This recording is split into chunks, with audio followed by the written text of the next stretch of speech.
Hello guys, most welcome. हम कर रहे हैं बिजनेस ऑर्गेनाइजेशन एंड मैनेजमेंट। इसमें हमारा चैप्टर नंबर 9 चल रहा है, that is Indian ethos in management.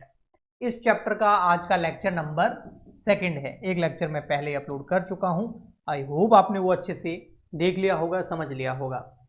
आज के लेक्चर के अंदर हम इस चैप्टर को आगे बढ़ाएंगे और आज हम नेक्स्ट टॉपिक जो करने वाले हैं, जहां हमने कल मतलब प्रीवियस लेक्चर में छोड़ा था, that is principles of ethics. जो एथिक्स है उसके क्या प्रिंसिपल्स है, क्या रूल्स एंड रेगुलेशंस है, जिसको अगर फॉलो करें तो लगेगा भाई हाँ एथिक्स फॉलो हो रहा है, वैल्यूज फॉलो हो रही हैं। तो इसमें सबसे फर्स्ट जो प्रिंसिपल आता है, जो नॉर्मली इथिक्स को अगर कोई बोले भाई इथिक्स को एक्सप्लेन कीजिए, तो फर्स्ट वर्ड यही आता है, हॉनेस्टी। Principle of honesty. अगर कोई बंदा हॉनेस्ट है, कोई कंपनी हॉनेस्ट है, ईमानदार है, तो इसका मतलब वो फर्स्ट प्रिंसिपल को फॉलो कर लिया उसने। इसका मतलब वो एथिक्स को फॉलो करने के लिए आगे बढ़ गया है। तो truthfulness in behaviour, transparent billing, truthful advertising. वैसे होता तो ये है कि एडवर्टाइजिंग के अंदर दिखाने में, एडवर्टाइजमेंट में जो बताया जाता है और जो वास्तव में रियल में जो प्रोडक्ट या सर्विस होती है उनमें डिफरेंस होता है। तो वहाँ पर कभी भी ऑनेस्टी नहीं हुई, वहाँ पर फिर कभी भी ट्रस्ट बिल्ड नहीं हो पाता है। तो ऐसे ऑर्गेनाइजेशन ज़्यादा लंबे टाइम तक चलते नहीं हैं। कुछ शॉर्ट टर्म में अच्छा प्रॉफिट कमा सकते हैं, लेकिन लॉन्ग टर्म में फिर वो फेल हो जाते हैं। सो ये हो गया आपका principle of honesty. Next principle जो है एथिक्स का, that is principle of integrity. मतलब consistency between words and actions. कथनी और करनी में फर्क नहीं होना चाहिए, जो बोला है वो करना चाहिए। Okay, that is consistency between words and actions. इसी को बोलते हैं प्रिंसिपल ऑफ इंटीग्रिटी, और ये है second principle of ethics. Third principle of ethics है फेयरनेस। ओके, यानी कि इक्वल ट्रीटमेंट विदाउट डिस्क्रिमिनेशन, यानी कि इक्वल पे फॉर मैन एंड वुमेन। हर जगह आप देखते होंगे भेदभाव तो होता ही है, तो वो नहीं होना चाहिए। इक्वल अगर ट्रीटमेंट कर रहे हो तो इसका मतलब आप प्रिंसिपल ऑफ फेयरनेस, एथिक्स का थर्ड प्रिंसिपल फॉलो कर रहे हो। नेक्स्ट जो प्रिंसिपल है एथिक्स का, fourth number, that is principle of accountability, यानी कि रेस्पॉन्सिबिलिटी सेंस आप समझ सकते हो। अकाउंटेबिलिटी यानी कि responsibility, taking responsibility for actions. जो आपने कुछ एक्शन लिया है उसकी वजह से जो कुछ भी होगा उसके रेस्पॉन्सिबल आप होंगे, आपका ऑर्गेनाइजेशन होगा। ठीक है, इसको बोलते हैं प्रिंसिपल ऑफ अकाउंटेबिलिटी।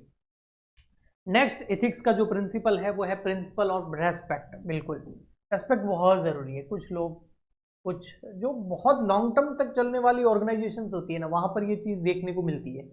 वो अपने जितने भी ह्यूमन बींग्स काम करते हैं, एम्प्लॉयज़, मैनेजर्स, उनकी वो बहुत रेस्पेक्ट करते हैं एक दूसरे की। Respecting employees, customer, societies. जो बड़ी बड़ी कंपनीज़ हैं, मल्टीनेशनल कंपनीज़ हैं, वहाँ आप उनके कस्टमर केयर पे जाइए, उनके आप शोरूम पे जाइए, आपको ये चीज़ें देखने को मिलेगी। ठीक है, तो ये है एथिक्स का नेक्स्ट प्रिंसिपल। नेक्स्ट प्रिंसिपल जो एथिक्स का है वो principle of non violence. Violence नहीं होना चाहिए, डू नॉट हार्म पीपल और नेचर। नेचर और लोगों दोनों को ही हार्म नहीं करना है ना। नॉन वायलेंस को सपोर्ट करना है ना, अहिंसा बोलते हैं जिसको। नेक्स्ट है आपका principle of justice. Principle number 7 है एथिक्स का कि जस्टिस होना चाहिए। तो इसका मतलब आप एथिक्स को फॉलो कर रहे हैं। Act Fairlie in hiring, promotions and punishment. इनमें कोई भेदभाव नहीं होना चाहिए, जस्टिस होना चाहिए। ओके, लोगों को रखते टाइम, जॉब पे हायर करते टाइम, उनका प्रमोशन करते टाइम, और अगर कोई किसी ने कोई कुछ मिसकंडक्ट कर दिया है तो पनिशमेंट के टाइम भी इक्वलिटी होनी चाहिए। नेक्स्ट है प्रिंसिपल ऑफ ट्रांसपेरेंसी। इसका मतलब है ओपन कम्युनिकेशन एंड क्लियरिटी होना चाहिए। ठीक है, नेक्स्ट प्रिंसिपल है प्रिंसिपल ऑफ धर्मा।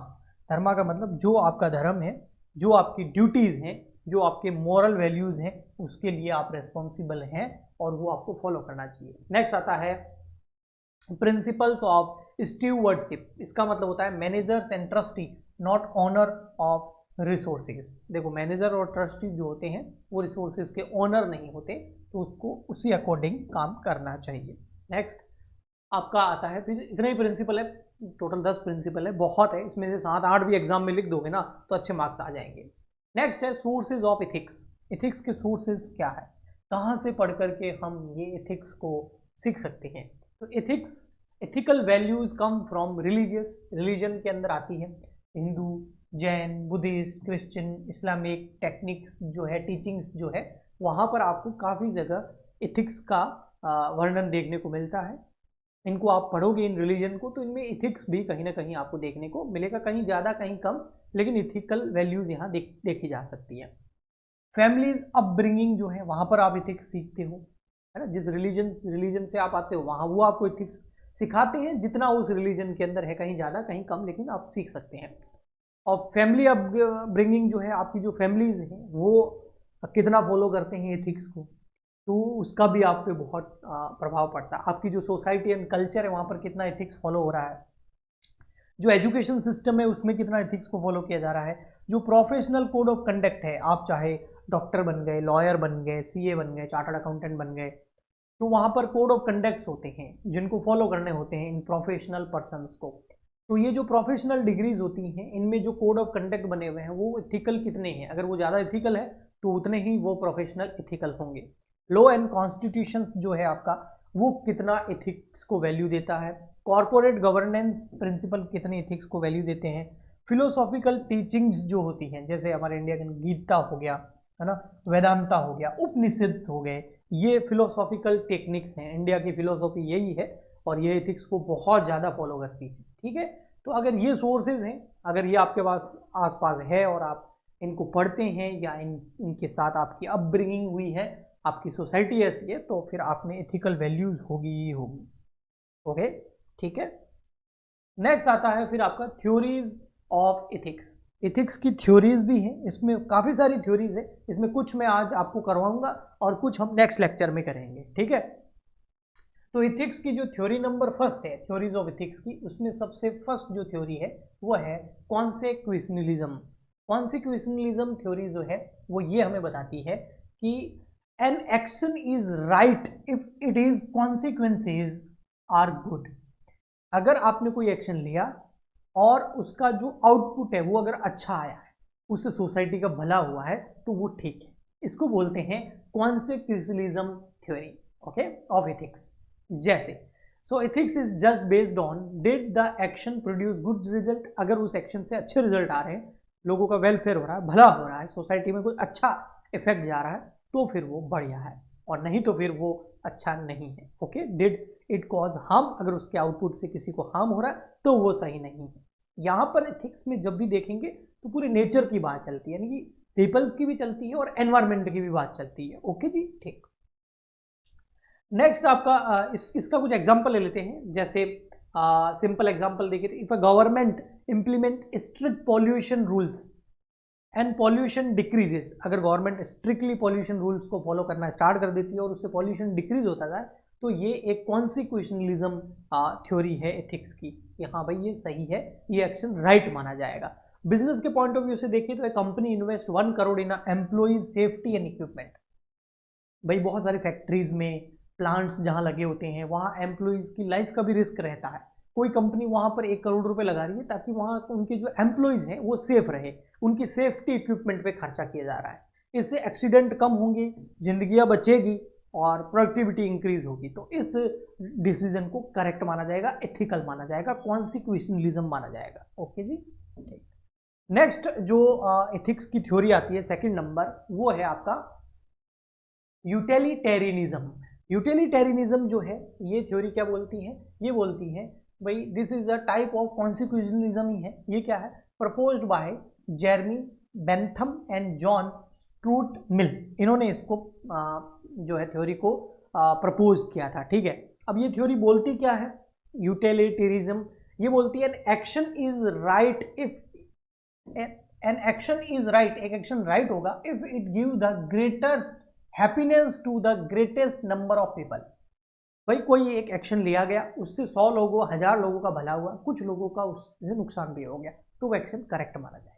ओके, ठीक है, मतलब यूटिलिटी के ऊपर बेस्ड है, ऐसा होना चाहिए। Total happiness, total satisfaction, total benefit ज़्यादा है तो वो आपका जो एक्शन है वो करेक्ट माना जाएगा, एथिकल माना जाएगा। Okay, example, if 100 people benefited from a project and 5 remain unhappy, 5 लोग बेनिफिट हुआ, 100 लोगों को बेनिफिट हुआ किसी प्रोजेक्ट से और 5 लोगों को बेनिफिट नहीं हुआ, तो उसको एथिकल माना जाएगा। ओके, क्योंकि देखो कोई भी एक्शन लेते हैं ना हम, तो हर एक एक्शन, हर एक चीज किसी पे पॉजिटिव किसी पे नेगेटिव इफेक्ट डालेगी ही डालेगी।